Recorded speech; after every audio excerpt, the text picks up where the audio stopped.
Morning student, my self Tushar Raut. मेरे channel का नाम science and math classes. Student, आज मैं उस टॉपिक के बारे में डिस्कस करूंगा जो आपने डिस्कस तो किए हैं।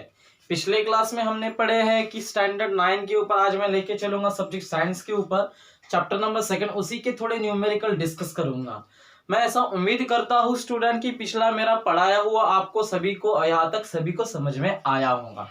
तो चलिए स्टूडेंट, बिना किसी देरी के हम स्टार्ट करते हैं आज का हमारा टॉपिक, जिसका नाम क्या है स्टूडेंट, ध्यान देने की कोशिश करेंगे। पहला न्यूमेरिकल आ रहा है, देखते हैं क्या है कि if a 1200 watt of an electric iron. तो पहली बात तो ये आपको पता होना स्टूडेंट कि इलेक्ट्रिक आयरन यानी होता क्या है। आप सभी लोगों ने प्रेस का नाम बहुत अच्छे से सुने होंगे। सिस्का है ना, प्रेस की भी कंपनी आती है, सिस्का हो गया है ना, बहुत सारी कंपनीज, अलग अलग कंपनीज के इलेक्ट्रिक आयरन मीन्स क्या होता है स्टूडेंट, घुसड़ी चा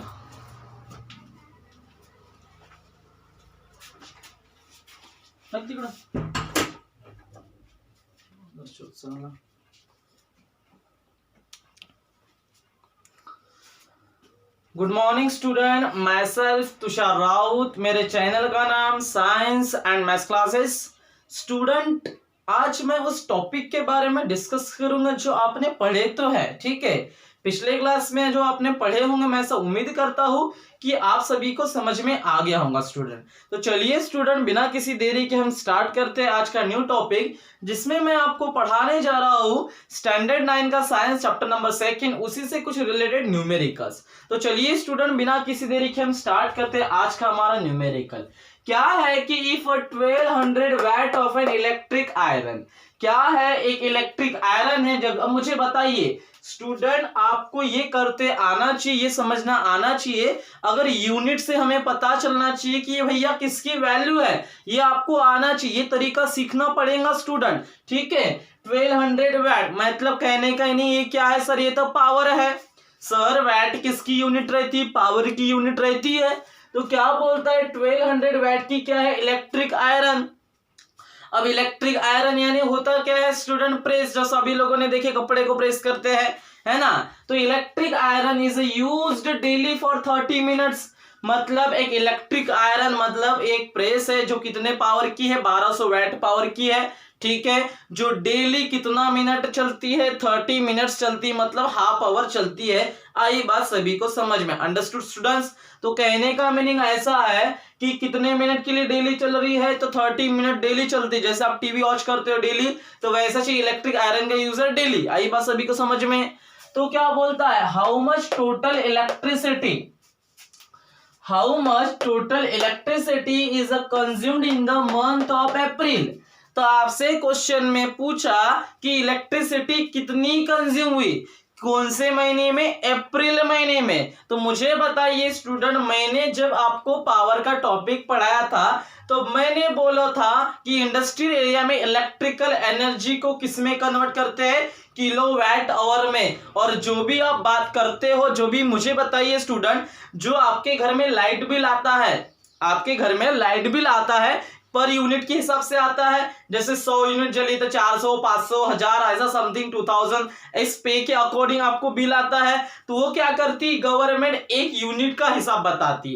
कहने का मीनिंग इन द सेंस ऐसा स्टूडेंट, आप बोलते हो सर एक यूनिट कितने का, 4 रुपए का, 5 रुपए का। जैसे एक यूनिट हो रहा है 5 रुपए का, 5 रुपीज का, तो अगर 50 यूनिट्स हुए तो कितना हो जाएगा, 5 से कितना होता है 25, तो 250 रुपए इलेक्ट्रिसिटी का बिल आया स्टूडेंट आपको। और एग्जांपल देता हूं, जैसे मैंने 20, आपके घर में अगर 70 यूनिट चले हैं और एक यूनिट का हिसाब कितना 5 रुपीज का है, तो 5 मल्टीप्लाई बाय 70, 5 से 35, मतलब कितना आएगा 1350। कितना आएगा स्टूडेंट, ध्यान देने की कोशिश करिए। अगर 70 यूनिट जल रही है तो 135 रुपए इलेक्ट्रिसिटी, सॉरी 135 रुपए इलेक्ट्रिसिटी बिल आपका आ सकता है। तो जो भी आपकी इलेक्ट्रिसिटी कंज्यूम हो रही है, लेकिन इलेक्ट्रिक बिल में किस फॉर्म में देता है, आपको यूनिट के फॉर्म में देता है। ऐसा लिख के रहता है, मागिल रीडिंग, पुडिल रीडिंग, है ना, आफ्टर बिफोर रीडिंग, जो भी ऐसा लिखा रहता है। हर महीने फोटो खींचने आते, उसके डिटेल में नहीं जाते। तो हमको इलेक्ट्रिसिटी कंज्यूम करना मतलब क्या, एनर्जी कितना कंज्यूम हुई, मतलब कितनी इलेक्ट्रिसिटी जली है। और इलेक्ट्रिसिटी जलने का इंजन से मतलब कितने यूनिट इलेक्ट्रिसिटी यूज हुई है। मतलब कितना इलेक्ट्रिसिटी यूज हुआ है। तो स्टूडेंट जो मैंने बताया था एनर्जी कंज्यूम का, एनर्जी को जो यूनिट रहती वो जूल नहीं लेती, वो मैंने बताया था क्या आती है, किलोवाट पर आवर। क्या आती, किलोवाट आवर, ऐसा मैंने बताया स्टूडेंट। तो चलिए, और वही वैल्यू किसके बराबर होती है, 1 यूनिट की, जो मैंने बताया था 3.6 इंटू 10⁻⁻6 जूल आती थी। ये यूनिट मैंने कन्वर्शन बताया था आपको स्टूडेंट। तो चलिए स्टूडेंट लेके चलते इस क्वेश्चन में। तो फर्स्ट क्वेश्चन में आपके पास में क्या है स्टूडेंट, पावर दिया हुआ है, कितना है 1200 वैट है, और क्या दिया है टाइम, कितना मिनट्स, 30 मिनट्स। आई बात सभी को समझ में। लेकिन अगर देखिए स्टूडेंट ध्यान देने की कोशिश करेंगे, इसी में मैं थोड़ा कन्वर्शन करूंगा, अभी उसको जैसे का मैं वैसा रख रहा हूं, कोई बात नहीं है। चलो, टू फाइंड में आपको क्या करने बोला है, एनर्जी, क्या बोल रहा है, electricity is consumed. Electricity is consume करने का इन द सेंस, इलेक्ट्रिसिटी मतलब एनर्जी ही रहेंगी ना, उतनी जलेंगी ना, तो कितनी एनर्जी कंज्यूम हुई, क्योंकि आपको दिया गया था इतने। मुझे बताइए, अगर इतने घंटे चली है, मतलब अगर आपकी जो इलेक्ट्रिक आयरन डेली 30 मिनट चले, मतलब उसका काम क्या है, डेली 30 मिनट चलना, तो काम दिया है, मतलब काम इज नथिंग बट क्या होता है, एनर्जी।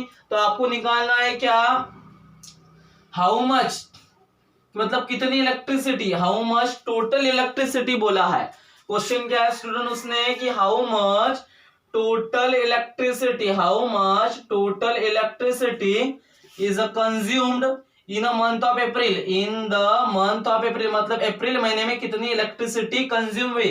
भैया इलेक्ट्रिसिटी कंज्यूम होना मतलब कितनी इलेक्ट्रिसिटी जली, मतलब कितनी लाइट जली, तो किसके फॉर्म में आता है, यूनिट्स के फॉर्म में। और यूनिट्स को मैंने बताया एनर्जी को, एनर्जी को जूल में साथ साथ में किसके एक्सप्रेस किया जाता है, किलोवाट आवर में, किलोवाट आवर में। और किलोवाट आवर भी दिस इज द 1 यूनिट के बराबर होता है, जो वैल्यू मैंने अभी बताया आपको, ठीक है, in the month of April. चलो निकालते हैं।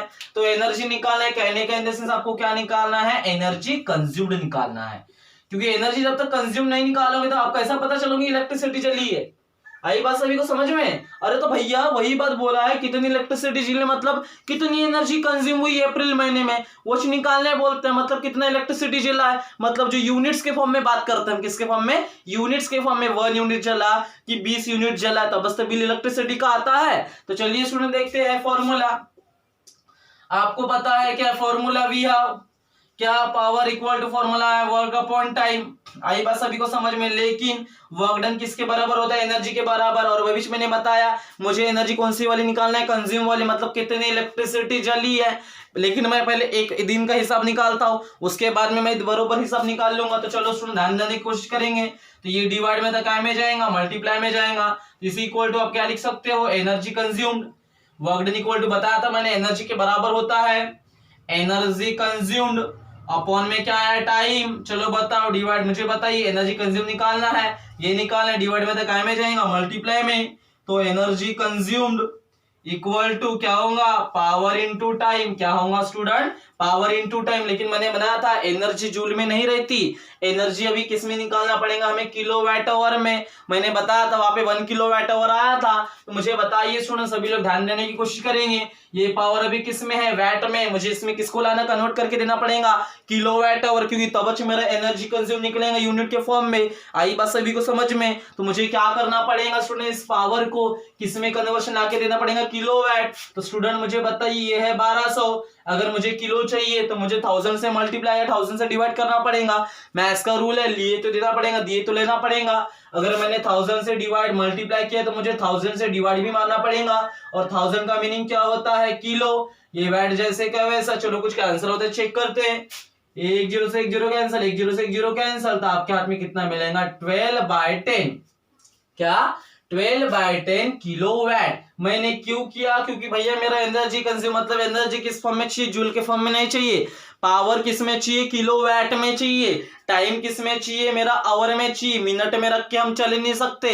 अगर मैंने किलोवाट आवर में नहीं कन्वर्ट किया तो मुझे यूनिट लिखने का, उस किलोवाट आवर को हटा के यूनिट लिखने का कुछ भी अथॉरिटी नहीं है। आई बात सभी को समझ में। तो चलिए स्टूडेंट क्या करते हैं, इसको हम टाइम 30 मिनट से मुझे आवर में चाहिए, अभी मैंने बताया था 30 मिनट्स को हम 30 को 60 से डिवाइड मारेंगे, आपको पता है 32 जो कितना होता है 60, 32 मुझे 13, तो यह 1/2 आवर। कितना आया स्टूडेंट? 1/2 आवर। आई बात सभी को समझ में? क्योंकि मिनट देखो, टाइम को मिनट में रख के नहीं चल सकते, क्योंकि ओवर में कन्वर्ट करके देना पड़ेगा, तभी तो हमारा यूनिट निकलेगा ना, कि कितना बिल आया, कितनी इलेक्ट्रिसिटी चली, यूनिट के फॉर्म में। आई बात सभी को समझ में? चलो put the value, get the answer. चलो रखते हैं।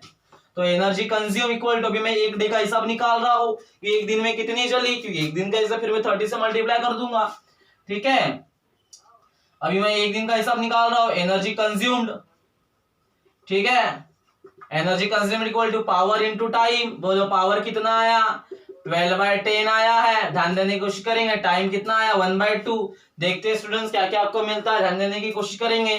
तो कितना आएगा? 12 इंटू ऊपर वाले के साथ, नीचे वाले के साथ 12 इंटू 1 12, 10 टू जाएगा 20, 12 और 20 किसके टेबल में आते हैं सर? 4 के टेबल में आते हैं। 4 3 ज़ा 12, 4 5 ज़ा 20। आपका आंसर कितना है? 3/5। कितना आएगा? 3/5। लेकिन एनर्जी कंज्यूम किस में रहेगा अब? कि पावर किलोवाट और टाइम आवर, तो ये आएगा किलोवाट आवर, और इसी को मैं क्या लिख सकता हूं? यूनिट के बराबर। ठीक है, तो ये आएगा 3/5 यूनिट। क्या आएगा स्टूडेंट? Energy consumed 3/5 unit. लेकिन मुझे किसका? पूरे अप्रैल महीने का बोल रहा क्या है? टोटल इलेक्ट्रिसिटी, मतलब टोटल एनर्जी कंज्यूम निकालना है, तो मुझे पूरे 30 दिन का हिसाब निकालना पड़ेगा। मैंने एक दिन का हिसाब निकाला, और इससे को कितने से मल्टीप्लाई करना पड़ेगा? 30 से। हो गया, बस आ गया आपका आंसर। चलो अभी एक दिन का हिसाब निकाला 3/5 यूनिट। चलो निकालते हैं, है ना? चलो निकालते हैं। क्या बोल रहा है?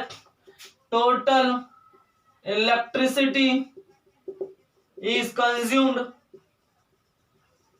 in the month of April। कहने का मीनिंग क्या? Energy consumed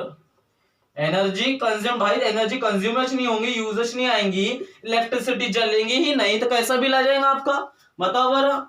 energy consume in the month of April, तो कितने डेज रहते हैं आपको पता है? 30 डेज रहते हैं। कितने से मल्टीप्लाई? 30 से।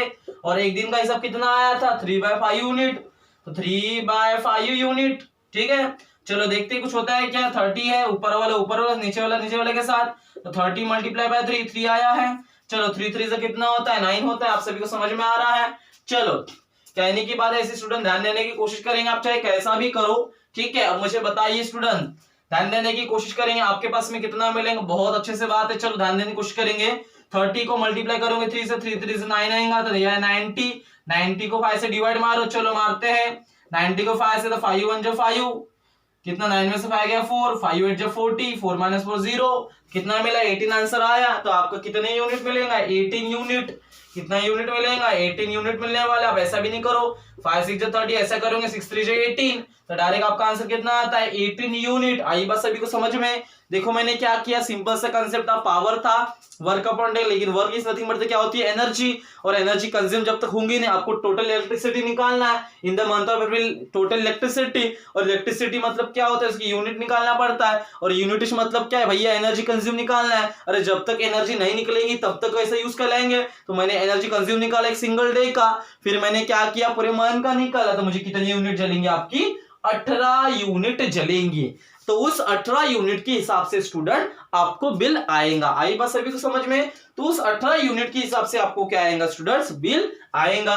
मैं उम्मीद करता हूं स्टूडेंट कि ये क्वेश्चन सभी को समझ में आया होगा। चलो फिर देखते हैं स्टूडेंट अगला क्वेश्चन क्या बोलता है। बहुत सिंपल है, अगला क्वेश्चन क्या बोलता है देखते हैं स्टूडेंट। क्या है कि क्या कहता है कि if the energy of a ball, if the question क्या है, if the energy of a ball falling from a height of 10 metre. अब क्या बोलता है, ध्यान देने की कोशिश करेंगे। मेरा जो ऑब्जेक्ट है मैंने 10 मीटर की हाइट के ऊपर ले गया, यहाँ तक सभी को समझ में आ रहा है। मैंने इसको छोड़ रहा हूँ क्योंकि छोड़ूंगा नहीं तब तक गिरेगा कैसा? नहीं, मैंने इसको रिलीज किया तो ये क्या कर रहा है? गिर रहा है। क्या कर रहा है? गिर रहा है। तो देखो students, falling from a height of 10 metre is reduced 40% and how high will it rebound. बोला है कि बॉल क्या बोलता है? How high will it rebound. Rebound का मीनिंग वापस कैसे आएगा। बताता हूं ये क्वेश्चन क्या बोलता है, एक्सप्लेन करता हूं।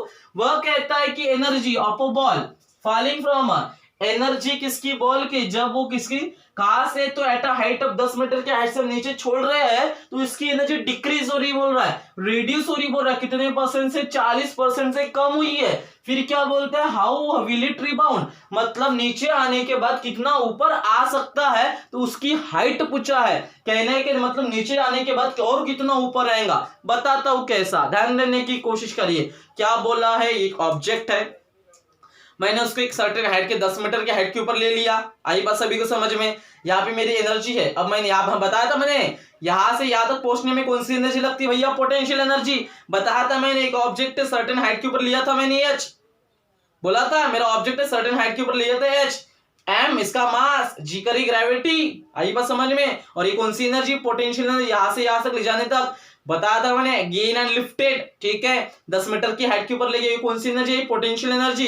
अब इसको मैंने छोड़ा, ठीक आया नीचे, लेकिन 10 मीटर के हाइट के ऊपर ले गया था, छोड़ा, कहा आया नीचे, तो उसकी एनर्जी इस पॉइंट के ऊपर, उसकी एनर्जी इस पॉइंट के ऊपर कितनी डिग्री, 40% कम हुई है। अब 40% एनर्जी पहले थी 100, पहले पूरी 100 की ताकत से उसने क्या किया, छोड़, देखो यहां से यहां तक पहुंचाने के लिए 100 की ताकत लगाया, फिर जैसे छोड़ा तो उसकी एनर्जी क्या हो गई, रिड्यूस, मतलब 40% हो गई, मतलब जब नीचे पहुंचा ग्राउंड लेवल पे 40% की हो गई। अब मुझे पता है जब वो फिर से, अब जो बॉल है, बॉल तो पता है तुम टपकोगे तो ऊपर ही आने वाला है, तो जैसा बॉल यार नीचे गिरा तो मुझे पता, उसने क्वेश्चन किया गिरने के बाद बॉल कितना ऊपर आएगा, गिरने के बाद कितना ऊपर है, मतलब यहां से ग्राउंड लेवल से ये कितना ऊपर आया है, मतलब ग्राउंड लेवल से कितनी उसकी हाइट है, ये आपको उसने क्वेश्चन किया। कब, जब वो पोटेंशियल, क्या बोलता है, एक सर्टेन ऑब्जेक्ट है, उसकी हाइट 10 मीटर के ऊपर है, मतलब यहाँ पे एनर्जी 100 की है, जैसा उसने बॉल छोड़ा है यहाँ पे आया तो उसकी एनर्जी कितने की बनी, 40 की बनी है, तो 40 की बनने के बाद वही इंटेंसिटी से उतने हाइट के ऊपर आएगा क्या, नहीं आएगा, थोड़ा कम इंटेंसिटी बॉल टपक के का आएगा, ऊपर आएगा थोड़ी, लेकिन उतने हाइट पे आएगा क्या, नहीं आएगा, क्योंकि पहले हमने 100 की एनर्जी लगाए थे, अब यहाँ होके आ गई 40 कम, 40 पे पहुंच चुकी है, आई बात सभी को समझ, 40% से कम हुई है, तो उतनी इंटेंसिटी से ऊपर जा पाएगा क्या, नहीं जा पाएगा। तो आपको निकालना है, बोला बॉल टपकने के बाद कितना ऊपर आ रहा है, हाउ है, मतलब ग्राउंड लेवल से उसकी हाइट कितनी है, ये आपसे क्वेश्चन में पूछा है। आई बात सभी को समझ में, तो बहुत सिंपल क्वेश्चन है, देखो मैं एक्सप्लेन करता हूं, ठीक है। ये मेरा बॉल है, ठीक है, ये मेरी सर्टेन हाइट है h1, जो कितना मीटर, 10 मीटर। यहाँ पे मेरी एनर्जी, वो भी कौन सी एनर्जी बताया था मैंने, पोटेंशियल एनर्जी, कितने की है, 100 की है। आई बात सभी को समझ, तभी तो उसने बोला 100 की रहेंगी, तभी तो 40 से कम हो रही ना, वही तो बात बोला ना।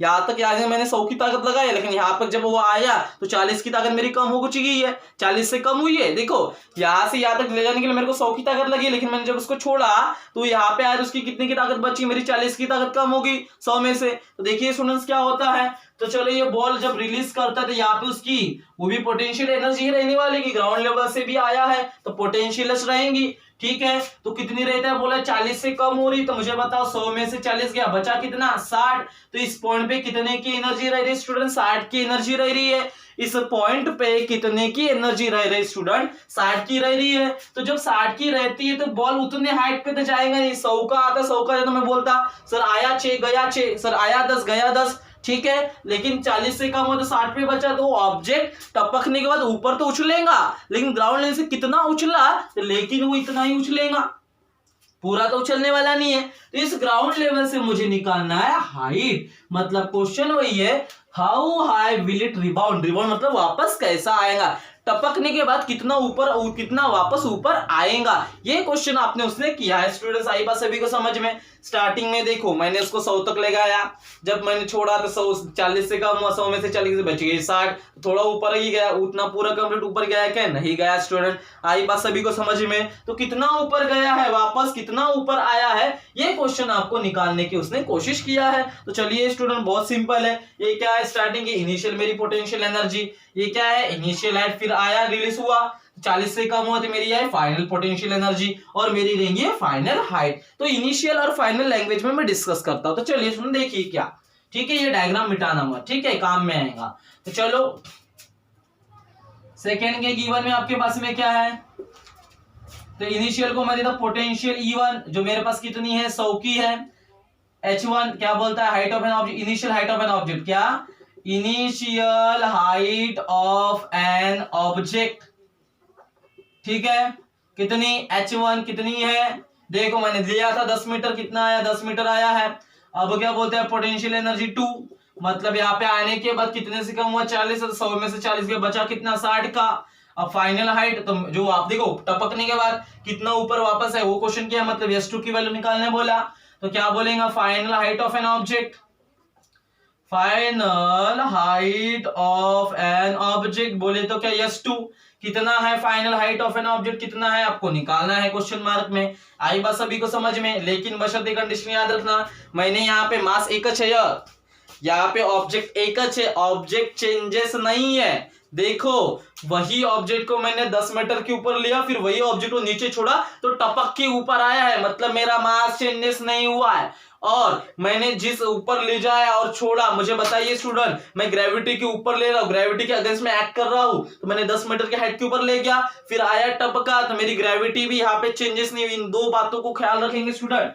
मैं क्या बोल रहा हूँ, ऑब्जेक्ट मेरा वही है, ग्रेविटी वही एक्ट कर रही है। आई बात सभी को समझ में, तो यहाँ पे लिखना M and G are constant, क्या student, M and G are constant. आई बात सभी को समझ में, क्योंकि ऑब्जेक्ट एक है, ग्रेविटी एक्ट करने वाली भी एक है। आई बात सभी को समझ में। तो आपके पास में इनिशियल पोटेंशियल एनर्जी दिया है, फाइनल पोटेंशियल एनर्जी दिया है, इनिशियल हाइट दिया है, फाइनल हाइट निकालने बोला। तो चलो स्टूडेंट सीधा अटैक करते हैं हम किसके फॉर्मूले के ऊपर, पोटेंशियल एनर्जी के फॉर्मूले के ऊपर। किसके ऊपर स्टूडेंट, पोटेंशियल एनर्जी के फॉर्मूले के ऊपर। वैल्यूज पता है तो चलो सीधा फॉर्मूले पे को अटैक करता हूं मैं स्टूडेंट्स। क्या फॉर्मूला इक्वल टू वी, आप सभी को पता है क्या होता है, पोटेंशियल एनर्जी इक्वल टू क्या होता है, mgh।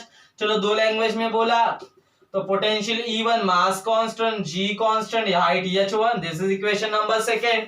फिर सेकंड पोटेंशियल एनर्जी फाइनल वाली potential of E2, M constant, G constant, S2 changes रहेंगे क्योंकि ये इनिशियल ये फाइनल। मुझे किसकी वैल्यू चाहिए, S2 की वैल्यू चाहिए।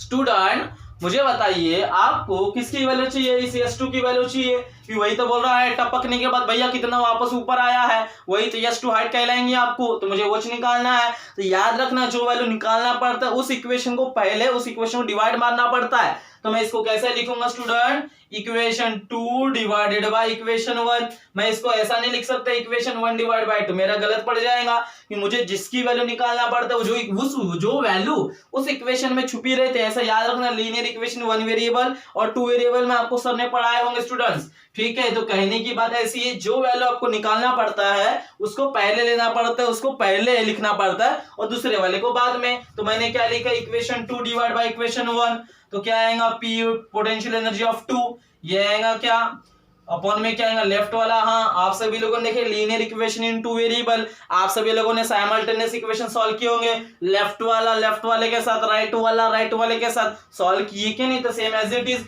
तो मैं लेफ्ट वाला लेफ्ट वाले के साथ डिवाइड मारता हूं, है ना, और राइट वाला राइट वाले के साथ में मैं डिवाइड मारता हूं। आई बात सभी को समझ में स्टूडेंट्स, बहुत सिंपल है। चलो P of E2 potential energy कितने बनी थी, 100 में से 40% कम हुआ था, बता था 60, और पहली कितनी की 100 की थी। M से M कैंसिल, G से G कैंसिल, S2 की वैल्यू निकालना है, H1 की वैल्यू मेरे को पता है, पहली स्टार्टिंग इनिशियल हाइट कितनी थी 10। चलो मुझे किसकी वैल्यू चाहिए, S2 की वैल्यू चाहिए। तो ये डिवाइड में था, काय में जाएगा, मल्टीप्लाई में जाएगा स्टूडेंट्स, काय में जाएगा, मल्टीप्लाई में जाएगा। तो चलिए स्टूडेंट लेके चलता हूं मैं, तो ये आएगा 100 मल्टीप्लाई, सॉरी ये क्या आएगा आपके पास में 60 मल्टी, डिवाइड में काय में गया, मल्टीप्लाई में, और डिवाइड जैसे का वैसे ये आया S2। चलिए ध्यान देने की कोशिश करेंगे, 60 गुणिला 10 कितना आएगा, 600 आएगा, अपॉन में 100, और 100 के 6 बल में 600 आता है, 100 6 कितना आता है 600 आता है, तो 6 आया S2 की वैल्यू। सो देयरफॉर S2 की वैल्यू मेरी कितनी निकली, 6 सेंटीमीटर या 6 मीटर निकली है। कितनी मीटर निकली स्टूडेंट, 6 मीटर निकली है। आई बात सभी को समझ में। तो कहने की बात है ऐसी, मैंने कुछ नहीं किया, पोटेंशियल एनर्जी के रेशियो लिए इक्वेशंस बनाया, डिवाइड मारा, जो मुझे वैल्यू चाहिए उसको पहले लिखा, बाद वाले को बाद में लिखा, मल्टीप्लाई में डिवीजन पूरा रूल लगाया, लॉस ऑफ इंडाइसेस, ठीक है, उसी के अकॉर्डिंग प्रॉपर्टी किया स्टूडेंट्स मैंने। तो आपको पता चला अगर मैं किसी ऑब्जेक्ट को 10 मीटर के हाइट के ऊपर ले जा रहा हूं और छोड़ रहा हूं, मेरी पोटेंशियल एनर्जी 40 से कम ही ग्राउंड लेवल के ऊपर, तो ऊपर कितने ऊपर आएगा, वापस कितना ऊपर आएगा, कितने से, तो 6 से ऊपर आने वाला है। आई बात सभी को समझ में, क्योंकि 40 पर 60% बोला है। आई बात सभी को समझ में स्टूडेंट्स। तो ऐसा था आपका क्वेश्चन नंबर सेकेंड। मैं ऐसा उम्मीद करता हूं स्टूडेंट कि आप सभी को क्वेश्चन नंबर सेकेंड सभी को समझ में आया होगा। अब जो भी टॉपिक रहेगा स्टूडेंट अगले क्लास में देखा जाएगा। So thank you so